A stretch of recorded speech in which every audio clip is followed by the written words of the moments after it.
guys, welcome back to my channel Abram Senires. Dan di video ini kita akan membahas Santa Agatha Yisosa dari Korea. Salah satu dari 79 martir Korea yang ditangkap ketika masa penganiayaan orang-orang Kristen pada tahun 1839. Sebelum kita lanjut, jangan lupa subscribe channel ini agar tidak ketinggalan video-video lainnya.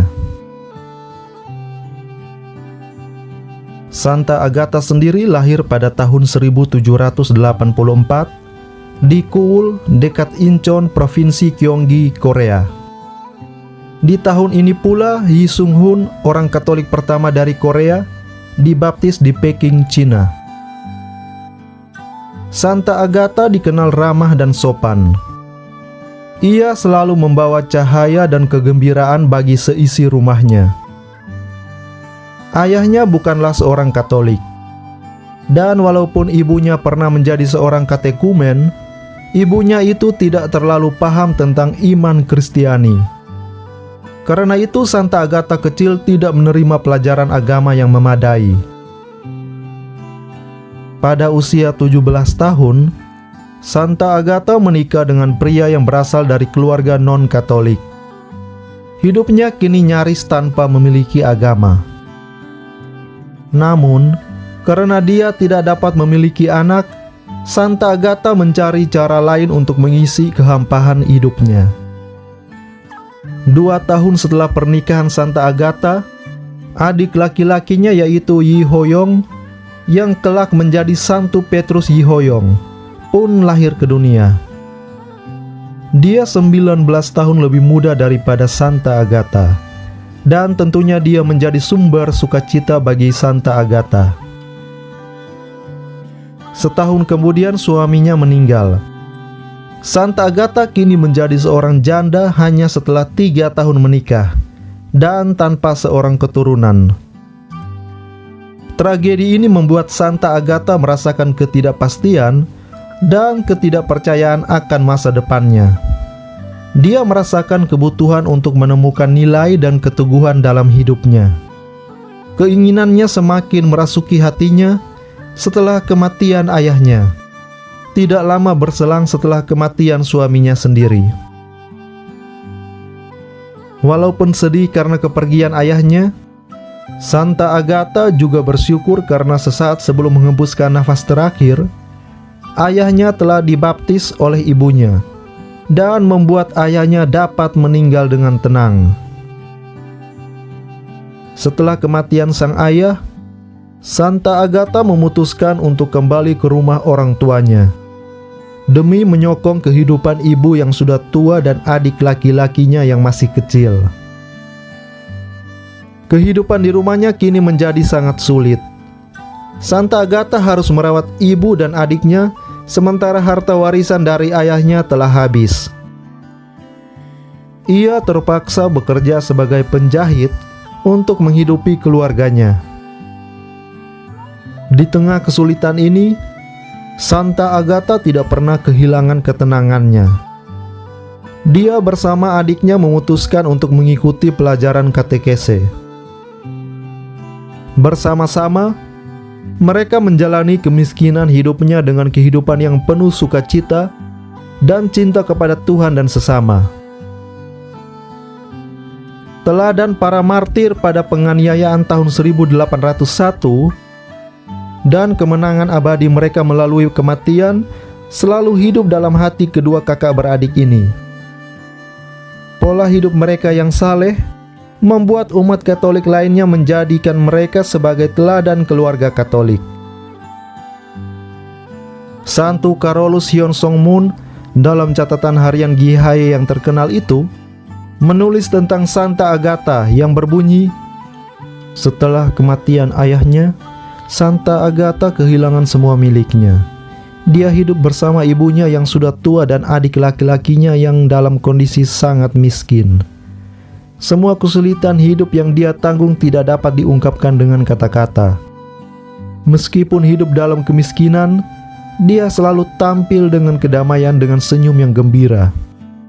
tidak mungkin untuk mencatat semua kata-kata yang baik dan indah dan juga perbuatannya. Dia orang yang rendah hati dan sopan, sehingga setiap orang memuji, mencintai dan mengagumi dia karena keindahan tindakannya. Santa Agatha ditangkap oleh polisi bersama adik laki-lakinya, yaitu Santo Petrus Yehoyong, pada bulan Februari 1835. Komisaris polisi yang memeriksa mereka membujuk kedua kakak beradik ini untuk murtad dan meminta mereka untuk melaporkan nama-nama umat beriman lainnya. Namun dengan berani mereka berdua menjawab, "Allah adalah Bapa kami, dan kami tidak dapat mengkhianati Dia. Jika kami memberikan nama-nama umat beriman lainnya, maka mereka akan berada dalam bahaya. Karena itu kami tidak dapat melakukan keduanya." Komisaris lalu memerintahkan agar mereka berdua disiksa dengan metode penyiksaan yang sangat brutal, yang sudah dilarang melalui dekrit kerajaan tahun 1732. Namun metode ini diperkenankan untuk digunakan secara khusus pada umat Katolik. Santa Agatha dipukuli sekujur tubuhnya sampai dagingnya terlepas, dan kakinya dibuat sakit terperikan dengan dipelintir ke belakang. Namun imannya tetap tak tergoyahkan. Karena itu para algojo lalu menelanjanginya, menggantung tubuhnya dengan kedua lengan terikat di belakang, lalu kembali memukuli seluruh tubuhnya dengan gada.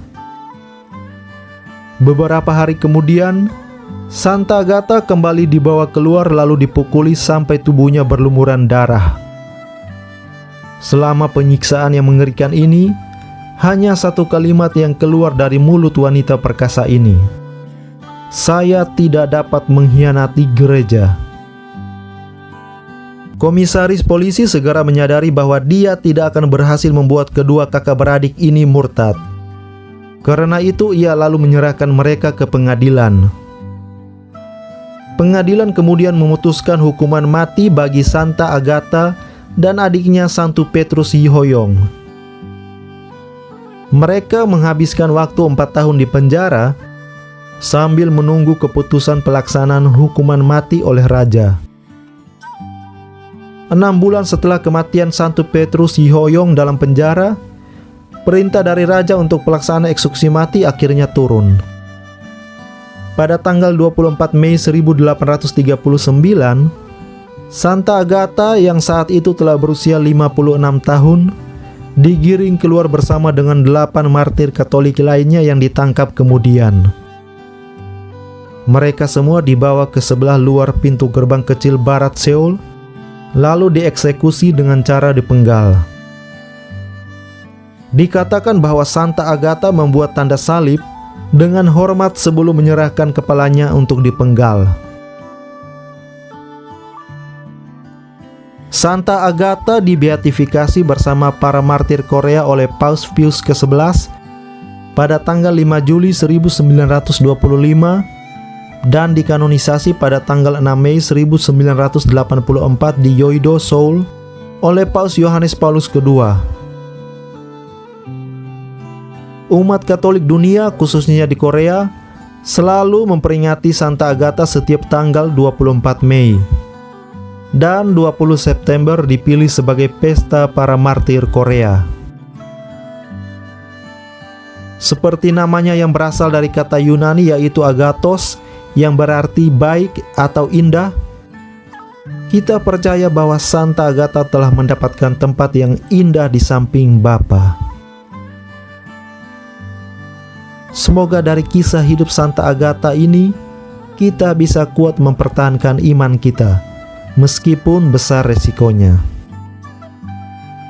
Santa Agatha, doakanlah kami. Jangan lupa subscribe channel ini dan sampai jumpa di video-video lainnya.